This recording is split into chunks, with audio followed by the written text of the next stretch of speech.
Hello dear friends. Now let us study law of conservation of momentum. This law says that when no external force acts on two interacting objects, the total momentum remains constant. It does not change.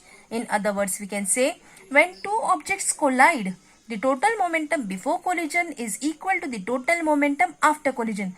How it is? Let us derive the formula. Suppose there are two objects A and B. Mass of the A is m1, mass of object B is m2. Their initial velocity is u1 and u2.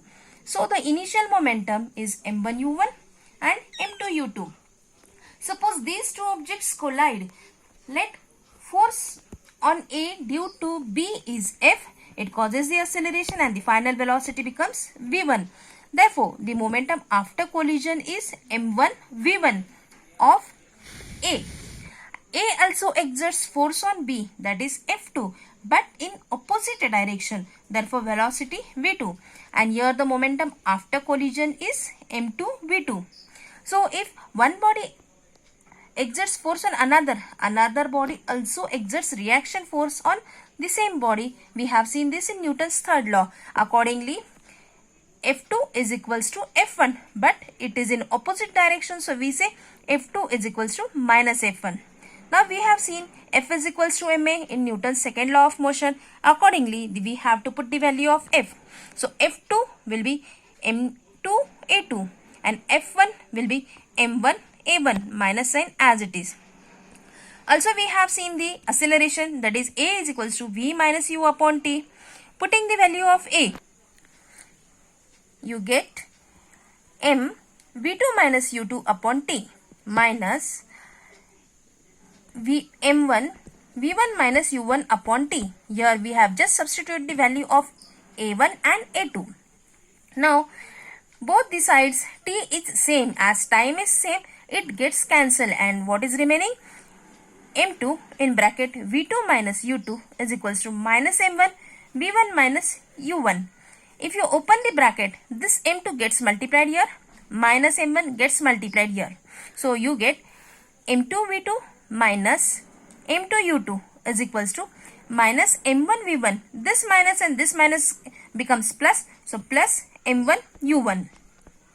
Now here this m1 v1 is just coming on the left hand side. You get m2 v2 plus m1 v1, and this initial that is just jumping on the right hand side. You get m2 u2 plus m1 u1. So here you can find, here is mass and final velocity, here it is mass and initial velocity. So this is also the momentum, this is also the momentum, but as it is v, it is final momentum, and as here is u, it is initial momentum. As you can see, plus.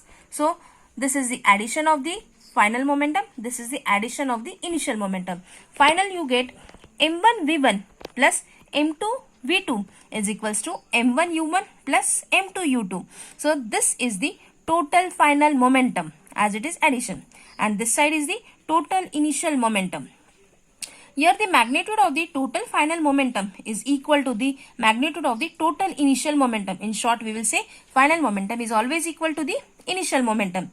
Thus, if no external force is acting on two objects, then their total initial momentum is equal to their total final momentum. So this is the law of conservation of momentum. It just says that when two objects collide, the total momentum before collision is always equal to their total momentum after collision. And you have to keep in mind this formula: m1 v1 plus m2 v2 is equals to m1 u1 plus m2 u2. You can take the initial first side or the final first side. You can inverse it. You can say m1 u1 plus m2 u2 is equals to m1 v1 plus m2 v2.